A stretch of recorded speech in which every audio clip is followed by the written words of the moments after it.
बिस्मिल्लाहिर्रहमानिर्रहीम। अस्सलाम वालेकुम my dear students chapter number 22 nuclear physics में लेक्चर नंबर 2 बाइंडिंग एनर्जी के साथ अंजुम मजीद ख्वाजा आपके सामने हाजिर खिदमत है। आज हम अपने पिछले जो लेक्चर नंबर 1 है उसी का एक तसलसल आगे बढ़ाएंगे, विच इज बाइंडिंग एनर्जी। कि बाइंडिंग एनर्जी क्या होती है। डियर स्टूडेंट्स, अगर आपको मेरा पिछला लेक्चर याद हो, वहां मैंने मास इफेक्ट के हवाले से बहुत सारी बातें की थी। उनमें एक बात बताई थी कि अगर आप कोई भी एटम लेते हैं, कोई भी एटम, लेट्स से हम एक स्मॉल सिंपल सा एटम ले लेते हैं, हीलियम, कि जिसके अंदर 2 प्रोटॉन होते हैं और 2 ही हमारे पास न्यूट्रॉन होते हैं। ये देखें, यानी हमने ये हीलियम ले लिया, हीलियम का पार्टिकल, और उसका जो न्यूक्लियस है उसमें 2 प्रोटॉन है और 2 ही न्यूट्रॉन है, और जबकि इलेक्ट्रॉन तो उसके ऑर्बिट में वैसे ही 2 होंगे। तो ये हीलियम का एटम है हमारे पास। इस हीलियम के एटम में हमारे पास, अगर मैं ये फाइंड आउट करना चाहूं कि इसका टोटल मास कितना है, तो मुझे इसके न्यूक्लियस का मास पता चल जाए, so that would be enough. वो काफी होगा मेरे लिए, क्योंकि मैंने ये कहा था अपने पिछले लेक्चर में कि एक एटम का जो मास होता है ना, वो सारे का सारा उसके न्यूक्लियस में मौजूद होता है। यानी न्यूक्लियस का जितना मास होगा वही आप समझ लें कि एक पूरे एटम का हमारे पास मास है। सो अगर आपको न्यूक्लियस का मास पता चल जाए, दैट वुड बी इनफ, वो काफी होगा। मैंने आपको ये बताया था, आमतौर पे कुछ मैसेज बताए थे, जैसे प्रोटॉन का जो मास होता है, ये बात याद रखें, मास ऑफ प्रोटॉन जो होता है, मास ऑफ प्रोटॉन वो होता है हमारे पास 1.673 मल्टीप्लाई 10 टू रेज पर -27 kg, जो कि हमारे पास 1.007276 यू के इक्वल होता है। ये मैंने यू की स्टोरी भी आप लोगों को पीछे बताई थी कि एक्चुअली केजी में मैसेज है, लेकिन हम इसको यू में भी कर लेते हैं। यू कहते होते हैं 1 यू एक एटॉमिक मास यूनिट के इक्वल होता है, AMU भी कहा जा सकता है, which is equal to 1.6606 multiply 10 to raise power -27 kg, equal to 1/12 of mass of carbon. ये कार्बन के मास का 12वां हिस्सा होता है। ये मैंने आपको पीछे बताया हुआ है, तो ये मैं उसी का तसलसल को पढ़ा रहा हूं कि ये यू जो है ना, this is actually the 1/12 mass of the carbon. ये कार्बन का 12वां हिस्सा है मास का। अगर कार्बन के टोटल मास का 12वां हिस्सा फाइंड कर ले, वही हमारे पास जो है ना वो मास ऑफ 1 यू आ जाएगा, which is 1.6606 multiply 10 to raise पर -27 kg। अब हम थोड़ा सिंपल मैथ्स की तरफ आएंगे, यानी इस kg को यू में शिफ्ट करने का मेथड ये कि जिस जिसका मैथ kg में हो इससे डिवाइड कर लो, तो ये हमारे पास मैथ आ जाएगा। मैंने पिछले लेक्चर में ये करके भी आपको दिखाई थी।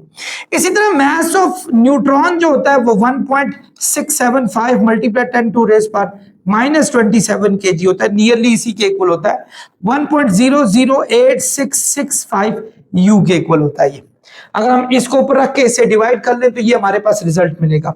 बिल्कुल मास ऑफ इलेक्ट्रॉन हमारे पास 0.000549 यू, सॉरी केजी में पहले लिख लेता हूं, 9.1 मल्टीप्लाई 10 टू रेज पर -31 kg है, विच इज 0.000549 यू के इक्वल हो जाएगा।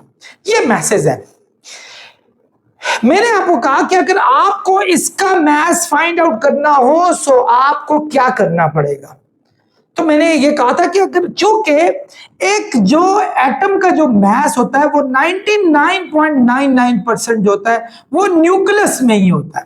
यानी अगर आपको न्यूक्लियस का मास पता चल जाए तो वो समझ लें पूरे एटम का मास है। तो हमारे माइंड में आता है न्यूक्लियस का मास फाइंड करना कौन सा मुश्किल है। हमारे पास प्रोटॉन न्यूट्रॉन दिए हैं और प्रोटॉन का इंडिविजुअल मास भी हमें पता है, न्यूट्रॉन का इंडिविजुअल मास भी पता है। तो हम इंडिविजुअल मास को 2 से, इसके भी इंडिविजुअल मास को 2 से मल्टीप्लाई करें तो हमें प्रोटॉन्स और न्यूट्रॉन्स के मैसेज पता चलेंगे। दोनों को ऐड कर दें तो टोटल हमारे पास मास ऑफ हीलियम आ जाएगा। तो मैंने करके भी दिखाया था। तो मैंने कहा था यूं करें आप कि प्रोटॉन 2 है, 2 को मास ऑफ प्रोटॉन से मल्टीप्लाई कर ले। ये मास ऑफ प्रोटॉन कितना है हमारे पास 1.007276 यू। तो ये हमारे पास आ रहा था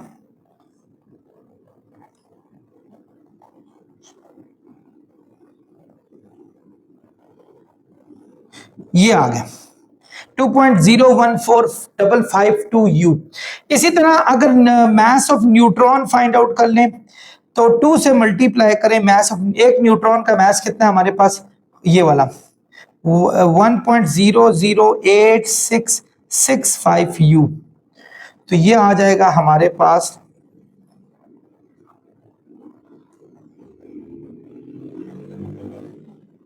ये आ जाएगा।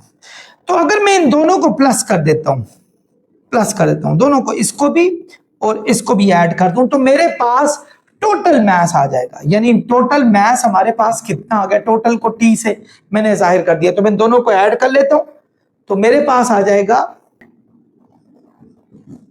03188 U। ये हमारे पास टोटल आ रहा है मास इसका।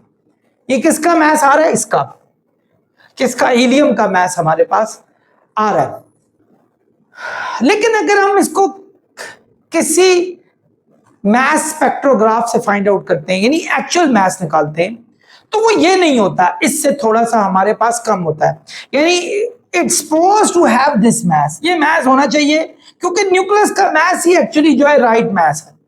अगर हमारे पास यही मास हमें पता हो तो यही एक्चुअली मास होना चाहिए। लेकिन हमारी डिसअपॉइंटमेंट यहां आती है कि एक्चुअली जब हमने हीलियम का मास किसी सोर्स से फाइंड आउट किया, जैसे वो हमारे पास मास आया, एक्चुअल मास न्यूक्लियस का 4.002603 U, ये हमारे पास आ गया। यानी होना ये चाहिए था, लेकिन है ये।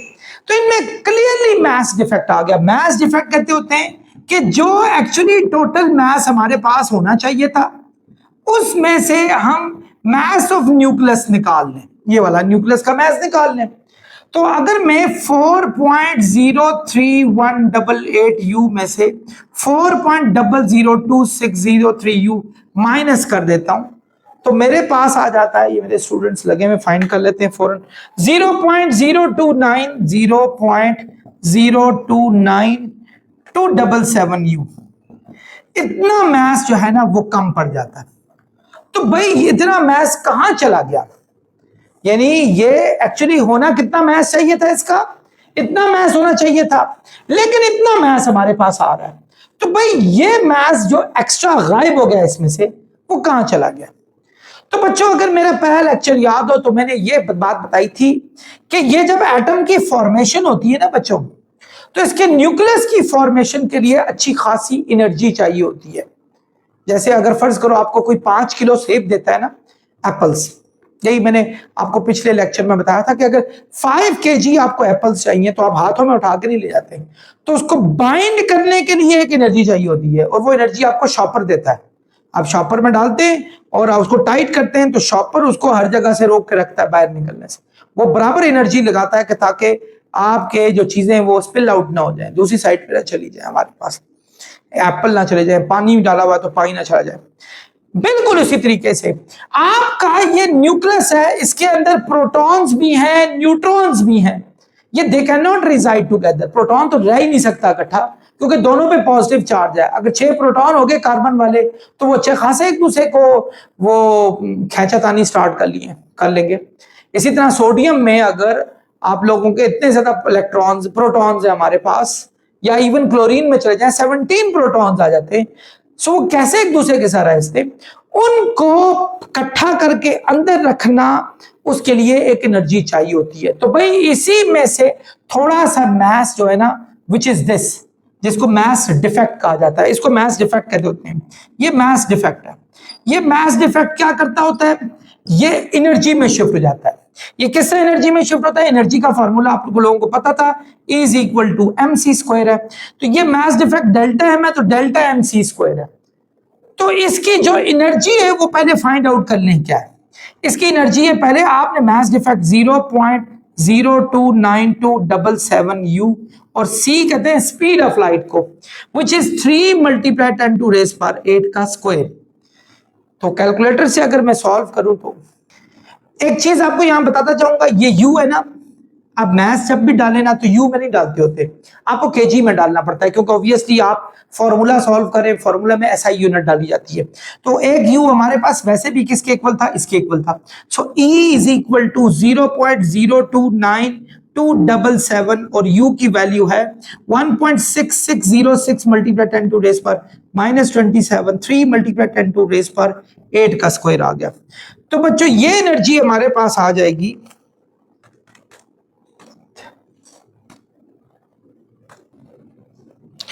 ये आ जाएगा 4.376 मल्टीप्लाई 10 टू रेज पर -12 जाउल। इतनी एनर्जी हमारे पास आ जाएगी। आप इसको इलेक्ट्रॉन वोल्ट में भी शिफ्ट कर सकते हैं।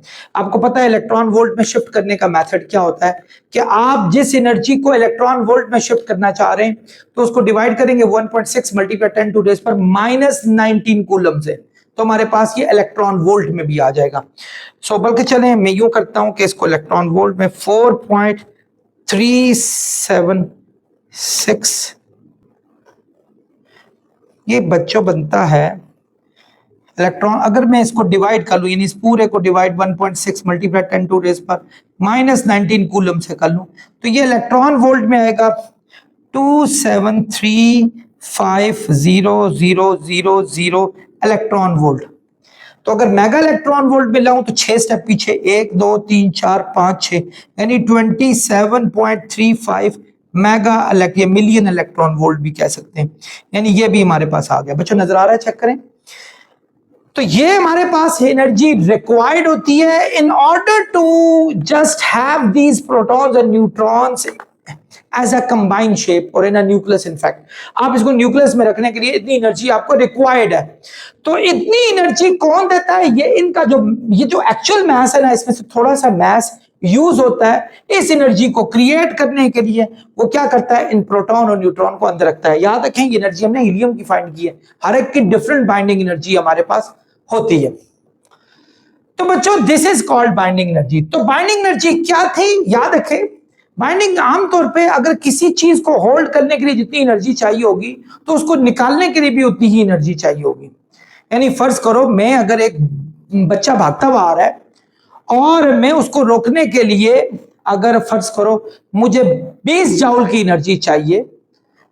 मुझे क्यों 20 जाउल की एनर्जी है? क्योंकि वो भी 20 जाउल की एनर्जी से आ रहा है, यानी जितने जाउल की एनर्जी से वो आ रहा है मुझे रोकने के लिए भी उसको इतने 20 जाउल की यानी उतनी एनर्जी चाहिए होगी जितने जाउल की एनर्जी से वो आ रहा होगा।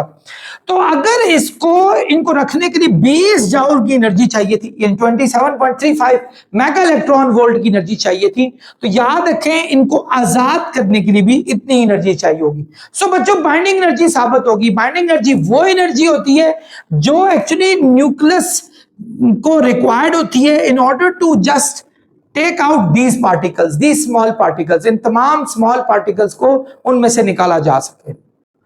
यानी इसका मतलब हुआ कि इसको कितनी एनर्जी निकलने के लिए, यानी प्रोटॉन न्यूट्रॉन निकालने हो तो इनको निकालने के लिए इतनी एनर्जी हमारे पास रिक्वायर्ड होगी, and this is called binding energy. I hope आप बाइंडिंग एनर्जी को समझ गए होंगे। पहले आपको मास डिफेक्ट समझना है। मास डिफेक्ट क्या था कि जो एक्चुअल मास में से न्यूक्लियस का जो मास, जो आपका नॉन मास है उसको निकालेंगे तो वो हमारे पास मास डिफेक्ट होगा। E is equal to mc square से उसकी बाइंडिंग एनर्जी निकालें। ये वो एनर्जी होती है जो प्रोटॉन और न्यूट्रॉन को न्यूक्लियस के अंदर बाइंड करके रखती है, ये उनको रिक्वायर्ड होती है। This is called binding energy. आप एक नजर इसको देख सकते हैं। डियर स्टूडेंट्स, यहां मैं एक बात करना चाहूंगा। अब हम E is equal to mc square इतना बड़ा पढ़े, देखें जनरली स्पीकिंग अगर मैं E इज इक्वल टू, ये मैं मिटा दूंगा, E is equal to mc square करता हूं और जैसे कि आपने देखा कि इसका मास ये था, या चलो इस पूरे का नाम मैं रख लेता हूं, इस पूरे का स्मॉल a u, यानी a u c स्क्वायर मेरे पास है। u को मैं बाहर निकाल दूं, u a और c को मैं c स्क्वायर को मल्टीप्लाई कर दूं। u तो आपको पता है ना 1 एटॉमिक मास यूनिट होता है हमारे पास, जो कि जिसका मास होता है 1.6606 मल्टीप्लाई 10 टू रेज पर -27 kg की होता है। फर्ज करो मैं इस u को यहां से बाहर निकाल देता हूं। आई होप आप मेरी बातों को समझ रहे होंगे। और मुझे इसकी एनर्जी चाहिए, ये कितनी है? फर्ज करो अगर मुझे ये चाहिए कि 1u के अंदर कितनी एनर्जी है, यानी ये 1u मुझे ये तो पता है 1.6606 multiply 10 to raise power -27 kg के इक्वल होता है। अगर मैंने ये पता चलाना हो कि इसकी कितनी एनर्जी है तो E is equal to mc square है, ये मैथ दिया हुआ है 1.6606 मल्टीप्लाई 10 टू रेस पावर -27 और C हमारे पास 3 मल्टीप्लाई 10 टू रेस पावर 8 का स्क्वायर है। तो ये बच्चों हमारे पास ये 931 बहुत लंबा आ रहा है, जिसको अगर 1 2 3 4 5 6 स्टेप पीछे लेके जाएं तो ये मैंने ये फाइंड करने के बाद इसको डिवाइड 1.6 मल्टीप्लाई 10 टू रेस पर -19 से भी कर लिया ताकि हम इसको मेगा इलेक्ट्रॉन वोल्ट में लेकर आ जाए।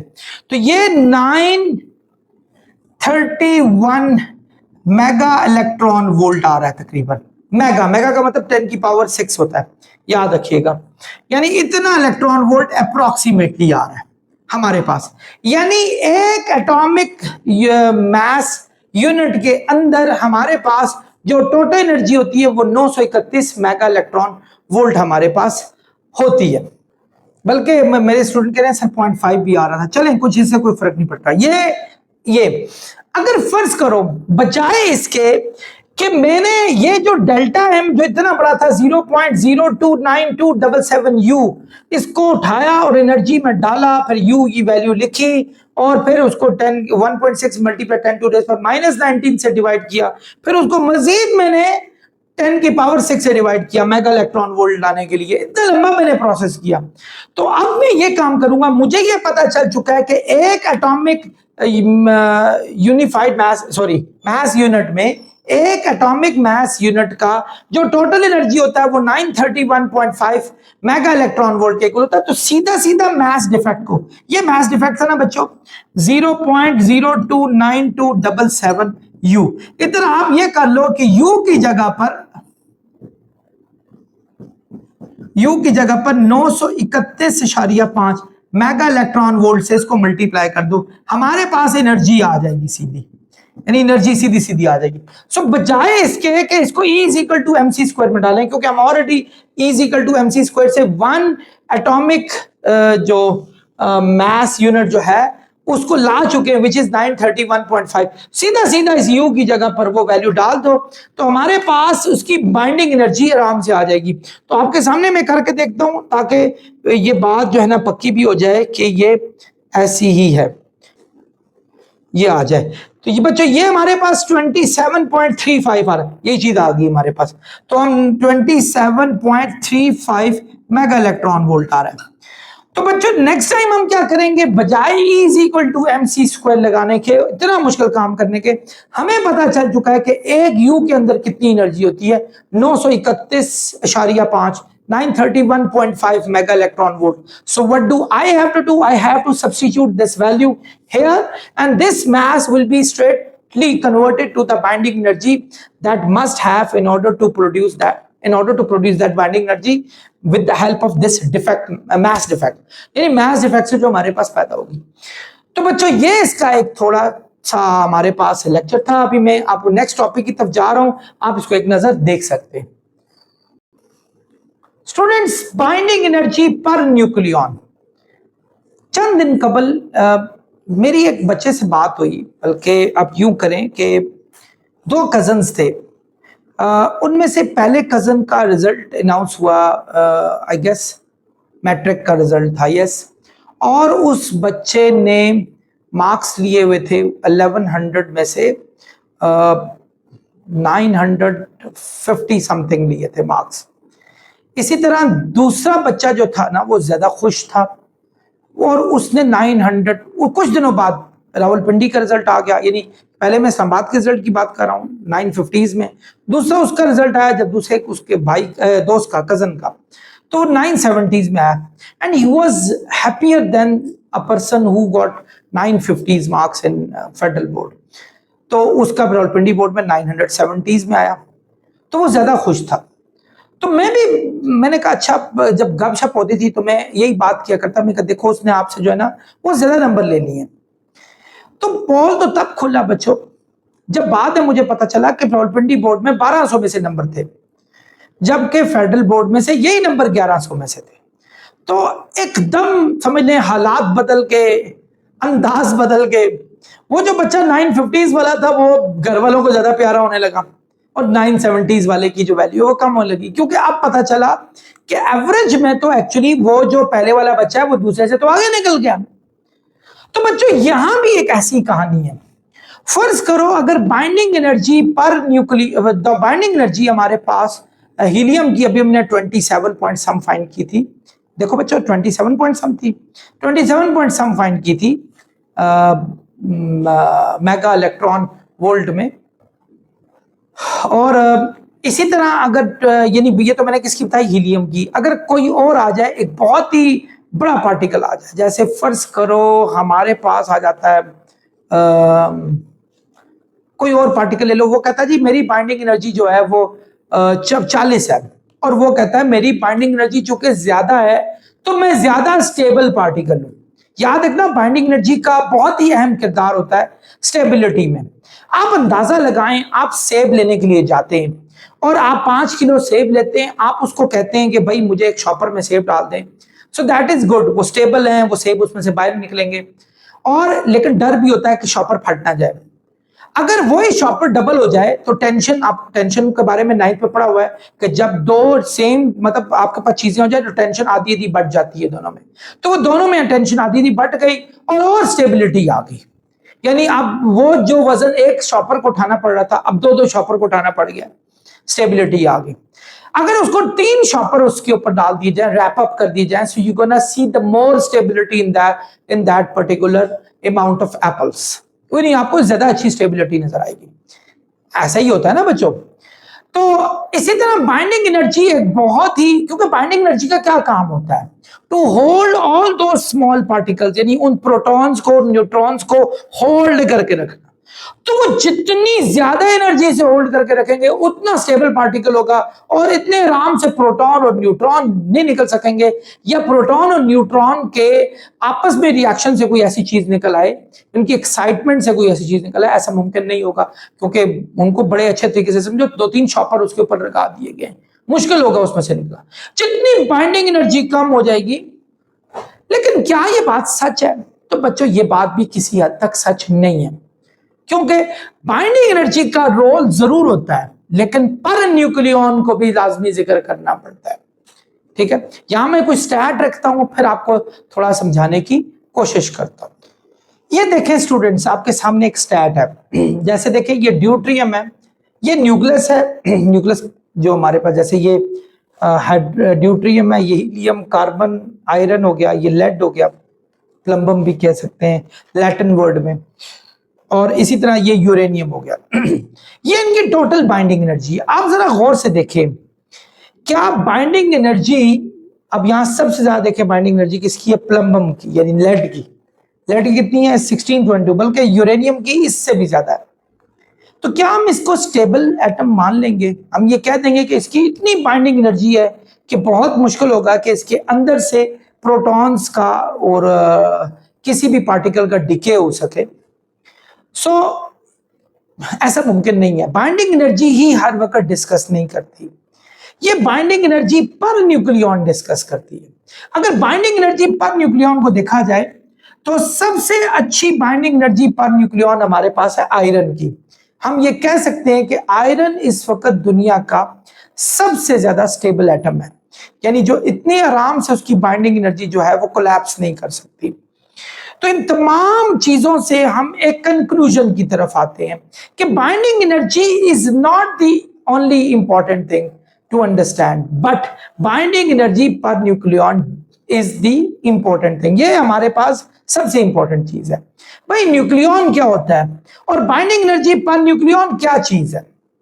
देखो फर्ज करो अगर एक एटम है हमारे पास, उसके न्यूक्लियस में टोटल पार्टिकल्स हमारे पास 15 है, टोटल पार्टिकल्स 15 है, और एक न्यूक्लियस है उसके क्या कहते हैं न्यूक्लियस में 20 पार्टिकल्स है। इसकी जो टोटल बाइंडिंग एनर्जी है हमारे पास, बाइंडिंग एनर्जी हमारे पास है वो है 50। एग्जांपल देता हूं, इसकी बाइंडिंग एनर्जी भी 50 है, दोनों की 50 कर लेते हैं। तो भाई इन दोनों में से ज्यादा स्टेबल कौन सा हुआ? तो हमें हाँ, दोनों के लिए सेम बाइंडिंग एनर्जी है 50-50। तो एक्चुअली अगर देखा जाए इसके अंदर कितने पार्टिकल्स हैं, हमारे पास 15 पार्टिकल्स हैं। इसमें हमारे पास कितने पार्टिकल्स हैं, 20 पार्टिकल्स हैं। यानी अगर मैं इन दोनों को डिवाइड करके देखूं, 50 डिवाइड 15, 3.3 आई गेस यही आ रहा है। यस, 3.3 आ रहा है। और इन दोनों को मैं डिवाइड कर लूं, ये मेरे पास 2.5 आ रहा है, आई गेस ऐसे ही आ रहा है। तो इसका मतलब हुआ इसके एक एक पार्टिकल को 3.3 की मेगा इलेक्ट्रॉन वोल्ट में एनर्जी मिल रही है, जबकि इसके एक एक पार्टिकल को 2.5 मिल रही है। यानी इसके हर पार्टिकल को 3.3 की एनर्जी मिल रही है और इसके हर पार्टिकल को 2.5 की एनर्जी मिल रही है। तो इसका मतलब हुआ कि ये ज्यादा स्टेबल है, क्योंकि इसके हर पार्टिकल को ज्यादा एनर्जी मिल रही है अंदर रहने के लिए। यानी आप इसकी एग्जांपल यूं लें कि फर्ज करो एक फैमिली है, उसका टोटल जो इनकम है उस फैमिली की वो हमारे पास 50,000 है। यानी एक फैमिली की टोटल इनकम 50,000 है, दूसरी फैमिली की भी 50,000 है। तो इस फैमिली में रहने वाले 10 बंदे उस 50,000 से फायदा उठा रहे हैं, जबकि इसमें सिर्फ 2 बंदे फायदा उठा रहे हैं। तो दोनों में से ज्यादा स्टेबल और ज्यादा खुश कौन सा होगा? आप कहेंगे दूसरा, उसके हर बंदा 25,000 रुपया यानी एक किस्म का अपने ऊपर लगा रहा है, लेकिन इसके 10 बंदे हैं तो हर बंदा 5-5 हजार रुपया लगा रहा है। सो ज्यादा स्टेबिलिटी इसमें होगी, वो ज्यादा अच्छे तरीके से वो फैशन भी करेगा, वो डिफरेंट प्रोडक्ट्स भी लेगा, वो गुजारा भी करेगा, खाना पीना भी उसका अच्छा होगा। बट यहाँ ये कसम पुरसी वाली सिचुएशन होगी, 10 बंदे उसी 50,000 में से फायदा उठा रहे हैं। बिल्कुल इसी तरीके से बाइंडिंग एनर्जी पर न्यूक्लियॉन का मुराद होता है कि याद रखें न्यूक्लियस में जिस तरह हर एक की कोई ना कोई, जैसे पाकिस्तान में रहने वाले को पाकिस्तानी कहते हैं, इंडिया में रहने वाले को इंडियन कहते हैं, श्रीलंका में रहने वाले को श्रीलंकन कहते हैं, इंग्लैंड में रहने वाले को इंग्लिश कहते हैं, न्यूक्लियस में रहने वाले को न्यूक्लियॉन कहा जाता है। न्यूक्लियस में कौन कौन रहता है? या तो प्रोटॉन रहता है या न्यूट्रॉन रहता है, यानी दोनों को न्यूक्लियॉन्स कहा जाता है हमारे पास। तो nucleons, the total energy per nucleons is known as the binding energy per nucleon। यानी एनर्जी पर न्यूक्लियन, न्यूक्लियन कहते हैं total number of particles in that, total number of particles जो उसके अंदर होते हैं उसको ए से जाहिर किया है, यानी टोटल मास नंबर वाले पार्टिकल ए हमारे पास ये हुआ हमारे पास। तो इस चीज को एफ से भी जाहिर किया था, which is called packing fraction. इसको पैकिंग फ्रैक्शन कहा जाता है।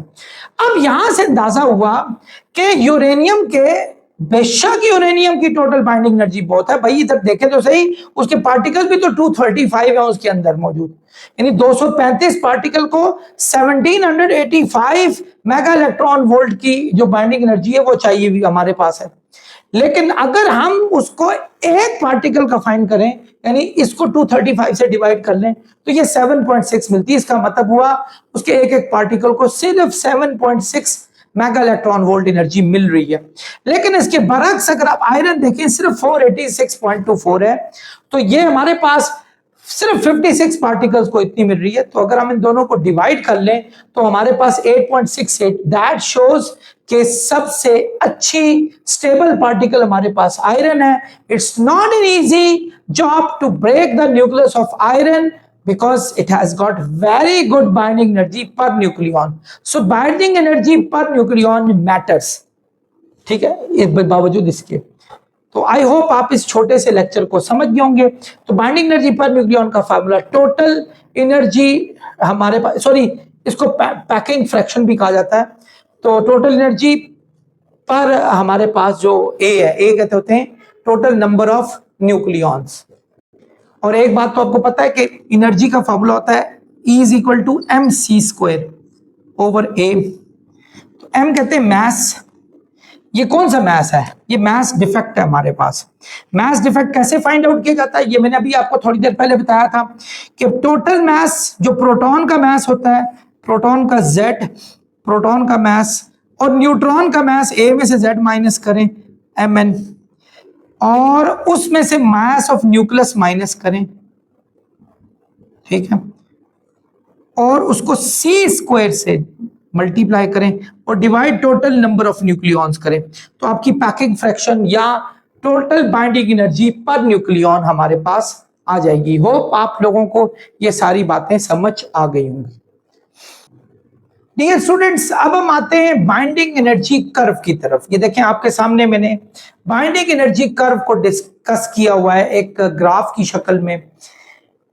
एक बात याद रखें स्टूडेंट्स, फिर दोबारा सुन लें, बाइंडिंग एनर्जी मैटर करती है, लेकिन स्टेबिलिटी के लिए binding energy per nucleon matter करती है। सो अगर मैं इसको गौर से देखूं, मैंने यहाँ एक्स एक्सिस में बहुत सारे मैथ नंबर डिस्कस किए, जैसे यूरेनियम 235 वाला, यूरेनियम 238 वाला, टाइटेनियम 205, टिन है 119, ये हमारे पास क्रिप्टॉन 84 है, आयरन, सल्फर, बहुत सारे दिए हैं, आप देख लें। और ये जो वाई एक्सिस पे दिया हुआ है, ये हमारे पास बाइंडिंग एनर्जी पर nucleon in mega electron volt दिया हुआ हमारे पास। अगर हम इसको गौर से देखें, कर्व को समझने की कोशिश करें, सबसे पहले आते हैं, ये देखें, जितना नीचे जाएंगे बाइंडिंग एनर्जी लूज होगी, मतलब कम होगी। आप देखें हाइड्रोजन की बाइंडिंग एनर्जी बहुत कम है, इसी तरह हीलियम की बाइंडिंग एनर्जी थोड़ी सी ज्यादा है, बट यहां आप लिथियम की बाइंडिंग एनर्जी देखें 5 के करीब करीब आ रही है, लिथियम 7 वाले की 5 से थोड़ी सी ऊपर आ रही है, यानी ये स्टेबल होते जा रहे हैं। जितने मैस बढ़ते जा रहे हैं स्टेबिलिटी की तरफ बढ़ते जा रहे हैं, और आखिरकार यानी आप ये रेंज देखें 50 से लेकर 100 तक, यानी ये 50 से 100 तक, ये देखें कर्व आपकी जो है ना 50 से 100 तक, ये देखें 100 वाली कर्व, और इसी तरह ये 50 वाली। यहां इस रीजन में स्टेबिलिटी सबसे ज्यादा आपको नजर आएगी, यानी सबसे ज्यादा स्टेबिलिटी आपकी इस जगह पर मौजूद है। वाई? बिकॉज बाइंडिंग एनर्जी पर न्यूक्लियन बहुत ज्यादा है। देखें सल्फर भी बहुत ही मजबूत एटम है, आयरन मैंने कहा था most stable particle in universe के, जिसकी हमारे पास बाइंडिंग एनर्जी बहुत ज्यादा स्ट्रांग है। इसी तरह आप चले जाएं तकरीबन ये हमारे पास क्रिप्टॉन तक चले जाएं, या क्रिप्टॉन से आगे भी 100 पार्टिकल, यानी जिसका एटॉमिक मास नंबर 100 हो, क्रिप्टॉन का तो 84 है, तो हमारे पास अच्छी बाइंडिंग एनर्जी है। लेकिन उसके बाद बाइंडिंग एनर्जी हमारी लूज होनी शुरू हो जाती है पर न्यूक्लियन के हिसाब से। इसकी बहुत सारी रीजन है, लेकिन इनकी रीजन में एक सबसे बड़ी रीजन ये है कि फर्ज करें अगर मैं डिस्कस करता हूं यूरेनियम U238 को या 235 को जिक्र करता हूं, अब आप खुद अंदाजा लगाएं कहां से गेम आपकी स्टार्ट हुई थी, 2 पार्टिकल से, यानी जिसके 2 हमारे पास एटॉमिक मास नंबर है, और कहां गई जिसका एटॉमिक मास नंबर 238 है, यानी 2 से 238। यहां आपकी बाइंडिंग एनर्जी सिर्फ 2 एटम्स के लिए, 2 पार्टिकल्स के लिए, यानी 2 आपके प्रोटॉन्स के लिए, लेकिन यहां बाइंडिंग एनर्जी 238 पार्टिकल्स, यानी 238 प्रोटॉन्स और न्यूट्रॉन्स के हवाले से है। अब 238 प्रोटॉन्स एक बहुत बड़ी तादाद है, प्रोटॉन और न्यूट्रॉन बहुत बड़ी तादाद है, इनमें न्यूट्रॉन भी होते हैं और प्रोटॉन्स भी होते हैं। हम 235 की बात करें, 235 में देख लें, अगर यूरेनियम 235 की बात करें तो इसके अंदर जो हमारे पास प्रोटॉन होते हैं वो 92 होते हैं हमारे पास, और अगर आप न्यूट्रॉन की बात करें तो 143 है। अब 92 प्रोटॉन्स जिनके पॉजिटिव चार्जेस हैं, क्या ये इतने आराम से न्यूक्लियस के अंदर रह सकते हैं? भाई बिल्कुल नहीं रह सकते, इनकी तो लड़ाइयां स्टार्ट हो जाएंगी, इलेक्ट्रोस्टैटिक रिपल्शन रहेगी, हर इलेक्ट्रॉन प्रोटॉन दूसरे प्रोटॉन को जो है ना वो पुश करता रहेगा, रिपल्शन होगी, और वे बिल्कुल उसी तरह होंगे जैसे समझो हमारे बहुत सारी जगहों पे हमसाए होते हैं, के लड़ाइयां ही होती रहती। So they will quarrel with each other, इनकी लड़ाइयां रहेंगी हमारे पास, और तो इनकी ऑब्वियसली बाइंडिंग एनर्जी न्यूक्लियॉन्स हमारी कम हो जाएगी। अब खुद अंदाजा लगाएं कि एक थैला है, यानी एक हमारे पास शॉपर है जिसमें 4 किलो आप एप्पल्स डाल सकते हैं। अगर आपको 4.5 डालने पड़ गए तो क्या होगा? सो वो बहुत मुश्किल होगा, दूसरे फंसे हुए होंगे, आप कोशिश करेंगे यार हम निकलें, सांस घुट रहा है, निकलने की कोशिश करेंगे। एक मुर्गियों का डरबा है, अगर वहां उसमें 100 मुर्गियां रह सकती हैं, आप जबरदस्ती उसमें 200 डाल दें, so what do? They will start just get escaping from small holes, वो छोटे सुराखों में से निकलने की कोशिश करेंगी, यार हमें बाहर निकलना है किसी न किसी वक्त में, क्योंकि हम फंस गए हैं बहुत बुरी मुश्किल से। बिल्कुल ऐसा ही है, जब इतने protons they all are just repelling each other, तो वो क्या होगा? बाइंडिंग एनर्जी लूज हो जाएगी। जैसे वो शॉपर लूज पड़ गया हमारे पास, जैसे वो डरबा मुर्गी का लूज हो गया, तो ये तमाम चीजें आपकी लूज हो गई हैं, तो इसी तरह बाइंडिंग एनर्जी भी हमारी लूज होनी शुरू हो जाएगी। सो बच्चों आपका यहाँ बाइंडिंग एनर्जी की कर्व जो है वो नीचे की तरफ जा रही है और यहाँ बाइंडिंग एनर्जी कर्व यानी ये स्टेबल हिस्सा है जिसमें आयरन सबसे स्टेबिलिटी की तरफ हमारे पास मौजूद है। याद रखें ये वाला इलाका फिशन की तरफ चलता है, यहाँ फ्यूजन की तरफ होता है। फिशन में दो पार्टिकल, कोई भी हैवी पार्टिकल जो है वो उसके साथ अगर हम कोई न्यूट्रॉन की अगर हम बम्बार्डमेंट कर लें तो एक बहुत बड़ी एनर्जी भी निकलती है और जो पार्टिकल्स हमारे पास आते हैं जिनको फिशन फ्रेगमेंट्स कहा जाता है वो स्टेबल आते हैं। जैसे यूरेनियम 235 अगर हम इसमें न्यूट्रॉन को अगर इसके अंदर डाल दें, स्लो बम्बार्डमेंट करें न्यूट्रॉन की, तो ये उसके अंदर जाते ही कोलैप्स कर जाता है और ये दो पार्टिकल बेरियम और क्रिप्टॉन मिलते हैं। और आपको मैंने कहा क्रिप्टॉन बड़ा स्टेबल सा पार्टिकल है, तो स्टेबिलिटी की तरफ हमारे पास आते हैं। बिल्कुल अगर आप यहां चलें हाइड्रोजन की तरफ जाएं, यहां फ्यूजन होता है, फ्यूजन में दो पार्टिकल मिलकर एक बड़ा पार्टिकल बनाते हैं।